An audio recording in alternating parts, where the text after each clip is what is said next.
Hi, my name is Brian Gromkowski, Director, Graduate Programs for the Katakos College of Business. In this video, I'm going to be talking specifically about DegreeWorks, which is a web-based degree audit program. It's available, like many of our tools for students, through WP Connect. You'll see it under the My Degree section.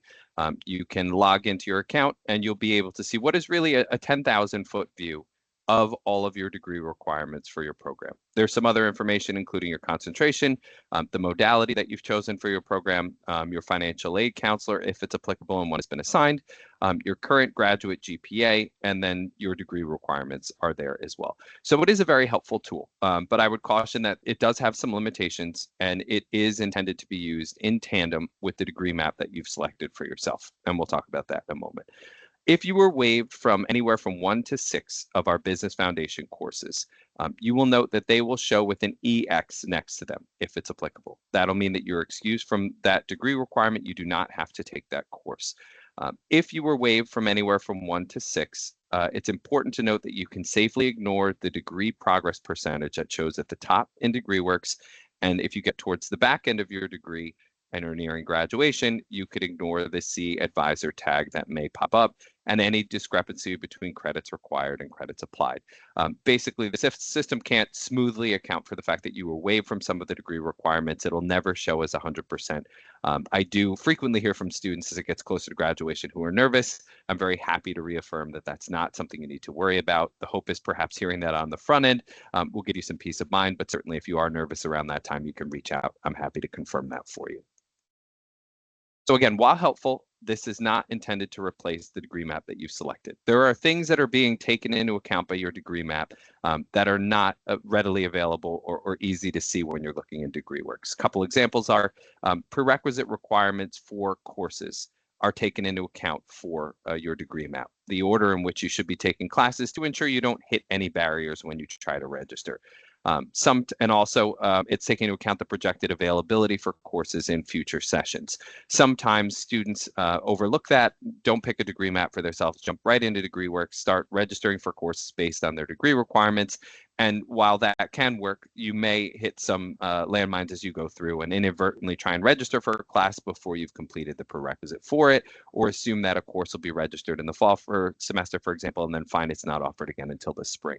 So the degree map is really taking all of that into account. So it's important that you follow that first and use degree map or DegreeWorks as a supportive tool. Also, some of the elective and concentration course offerings that are cited in DegreeWorks are admittedly a bit dated. It has some courses that are not currently or actively on the schedule for the College of Business. It omits some that may have been added more recently. So really, it's best to look on your degree map when you're trying to decide which elective course might be of interest to you. There's a full list of viable options for both the finance and the general concentration, which are really the two that would be most heavily impacted. But there are other concentrations that have electives to choose from, such as the marketing concentration. So in all, make sure that you're referring to your degree map first, and that if you have any questions about whether a course is a viable option for you, reach out to your advisor. We're very happy to walk you through which options are available in a given session or in a given semester.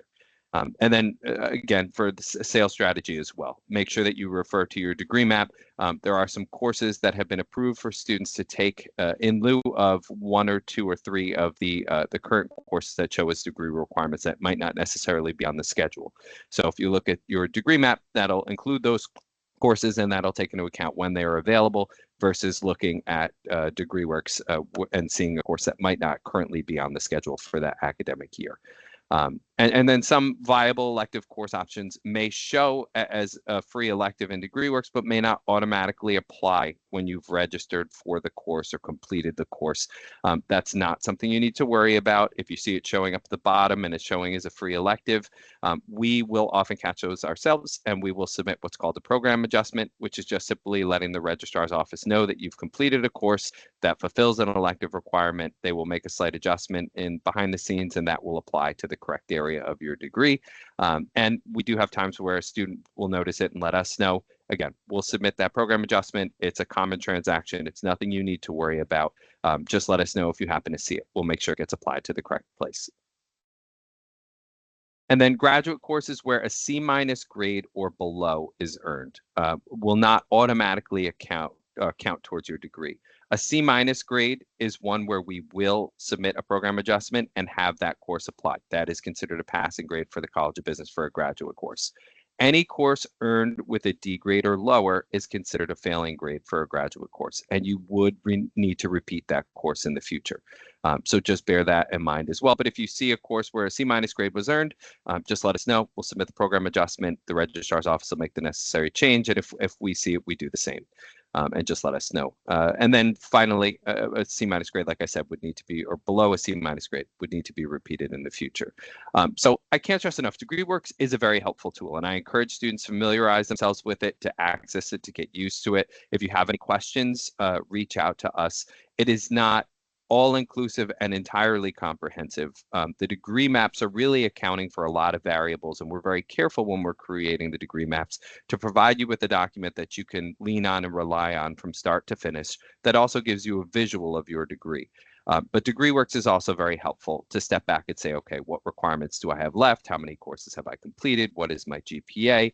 There are other places where you can glean that information on WP Connect, but that's one very quick snapshot where you can take a look at and see a lot of the information in one place. So students do find it as a helpful tool. I just wanted you to be aware of some of the limitations and some of the other variables that you should take into account when you're looking at DegreeWorks. So I hope this information is helpful. I hope this is a tool you use as you go through your program. And I can't stress enough, if you have questions or if something appears off, please let your advisor know. We can look and obviously are very familiar with the different types of scenarios that could pop up.